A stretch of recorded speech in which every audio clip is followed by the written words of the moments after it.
কারণ এই বাইতুল মাকদাস পৃথিবীর সবার কী ছিল? কেবলা ছিল। আল্লাহ রসুল আসার পরে হিজরতের 17 মাস পরে আমাদের কেবলা হয়েছে কোনটা? বাইতুল্লাহ। এর আগ পর্যন্ত কেবলা কোনটা ছিল? বাইতুল মাকদাস ছিল। ওটাও কিভাবে হয়েছে? হযরত ইয়াকুব আলাইহিস সালামের যুগে উনি যেখানে ঘুমাইছিলেন, আমাদের তাফসীরে আলোচনায় গেছিল, এক জায়গায় ঘুমাইছিলেন, ওই জায়গাটার মধ্যে উনি মাথা দিয়ে ঘুমাইছেন এবং রাতে স্বপ্নের মধ্যে দেখছেন যে ওই জায়গাটাতে আসমান থেকে ফেরেশতারা নামছেন। অনেকগুলো অলৌকিক ঘটনা ঘটছে। তো পরবর্তীতে উনি ঘুম থেকে উঠে, ওনার সাথে একটু তেল ছিল, ওই তেল দিয়ে উনি ওই জায়গাটাতে একটা দাগ দিয়ে গেছেন এবং উনি ওখান থেকে এই নিয়ত করেই নানির বাড়িতে গেছেন যে আমি ভবিষ্যতে এখানে একটা মসজিদ নির্মাণ করব। পরবর্তীতে ওখানে একটা মসজিদ নির্মাণ করা হয়েছে। আর এই মসজিদটা এখানে এজন্যই নির্মাণ করা হয়েছে যে আসমান থেকে আসারও রাস্তা এটা, আবার আসমানে যাবারও রাস্তা এটা। নাহলে মুহাম্মদ সাল্লাল্লাহু আলাইহি সাল্লামকে মক্কা থেকে আল্লাহ তাআলা আসমানে নিতে পারতেন, বাইতুল মাকদাস নেওয়ার প্রয়োজন ছিল না। মক্কাতে হযরত ঈসা আলাইহিস সালাম নামতে পারতেন, বাইতুল মাকদাসে নামার প্রয়োজন ছিল না। কথা বুঝছেন? আসমান থেকে পৃথিবীর যে যোগসূত্র, যে সিঁড়িটা, ওটা কোনটা? এই বাইতুল মাকদাস। কেন? ইয়াকুব আলাইহিস সালামের স্বপ্নের মধ্যে যে ফেরেশতারা আসছিলেন ওনারা এখানেই নামছেন। আবার আল্লাহ রসুলকে যখন মেরাজে নিছেন তখন কোনখান থেকে নিছেন? এই বাইতুল মাকদাস থেকে নিছেন। ঈসা আলাইহিস সালাম যখন আসবেন কোথায় আসবেন? এই বাইতুল মাকদাসে আসবেন। কথা বুঝছেন? আল্লাহ। দ্বিতীয় আসমানে হযরত ঈসা আলাইহিস সালামের সাথে সাক্ষাৎ।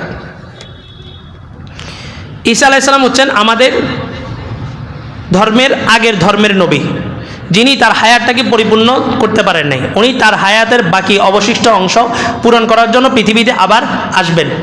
মুহাম্মদ সাল্লাল্লাহু আলাইহি ওয়াসাল্লামের রওজার আগে দিয়ে একটা ছোট্ট একটা ঘর খালি রাখা আছে। ওই ঘরটাই হচ্ছে ঈসা আলাইহিস সালামের মাকবারা। ঈসা আলাইহিস সালাম পৃথিবীতে আসবেন। ওনার শাসনামলটা ওভাবেই ইন্ডিভিজুয়ালি বলা নাই। ইমাম মাহদির শাসনামলটা বলা আছে 7 থেকে 9 বছর হবে। 7 থেকে 9 বছর পরে দাজ্জালের আবির্ভাব হবে। দাজ্জাল পুরা পৃথিবীটাকে মেসাকার করে দিবে। 40 দিন পৃথিবীতে স্টে করবে। এই 40 দিন পর হযরত ঈসা আলাইহিস সালামের হাতে দাজ্জাল নিহত হবে। পরবর্তীতে ঈসা আলাইহিস সালাম পুরা পৃথিবীটাকে আমন আমান দিয়ে ঢেকে দিবেন। কিছুদিন নিরাপত্তার চাদরে পুরা পৃথিবী বেষ্টনী থাকবে। এরপরে একটা বাতাস, বিষাক্ত বায়ু আল্লাহ তাআলা প্রবাহিত করবেন, যে বাতাস মুমিনের বগলের নিচে দিয়ে প্রবাহিত হবে। এই বাতাস এখান দিয়ে যাওয়ার সাথে সাথে প্রত্যেকটা মুমিনের বগলের নিচে একটা বিস্ফোরণ হবে। এই বিস্ফোরণ থেকে ওই মুমিন মারা যাবে। হাদিসের মধ্যে আসছে কোনো অসুস্থ অবস্থায় যদি কোনো মুমিন মারা যায় তাকে শহীদ বলা হয়। আর পুরা পৃথিবীটাতে একটা ভূকম্প দেওয়া হবে। ভূমিকম্প, 3টা ভূমিকম্পে 3টা ভূমিধস হবে। খাসফুন ফিল মাশরিক, খাসফুন ফিল মাগরিব, খাসফুন বাইনাহুমা। পশ্চিমে একটা, পূর্বে একটা এবং পৃথিবীর মধ্যপ্রাচ্যে একটা হবে। 3 জায়গায় 3টা ভূমিধস হবে।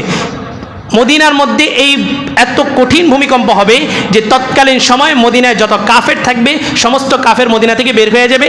আর পৃথিবীর যত জায়গায় যত মুমিন থাকবে সবাই ভূমিকম্প, ভূমিধসের ভয়ে মদিনায় ঢুকে যাবে। আল্লাহ রসুল বলেন দাজ্জালের পাওয়ার থাকবে, পুরা পৃথিবী বিচরণ করতে পারবে, কিন্তু হুদুদে মক্কা এবং হুদুদে মদিনা, মক্কা এবং মদিনার হেরেমের সীমানার ভিতরে দাজ্জাল প্রবেশ করতে পারবে না। তো ঈসা আলাইহিস সালামের শাসনামলের শেষ প্রান্তে এই ঘটনাগুলো যখন ঘটবে তখন ঈসা আলাইহিস সালামের ইন্তেকালের পর আল্লাহ তাআলা ঈসা আলাইহিস সালামের দাফন কোথায় হবে ওই জন্য আল্লাহ রসুল ওই ঘরটাকে খালি করে রেখে দিয়ে গেছেন। ওই ঘরটা এখনো খালি আছে।